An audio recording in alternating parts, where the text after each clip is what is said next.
Guys, look at this stuff. This looks like a box, right? But when you open it, this thing is something different. Okay, it's a display, and when you open display, it's a computer. Nice, no? Okay, let me get started. I'll show you. Here it is. Power is on. Here's the button. I just started, and the computer start working.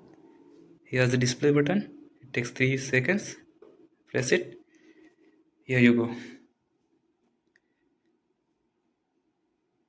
Display is on. And this is a tiny desktop setup which can be ported anywhere. This one thing needed is supply.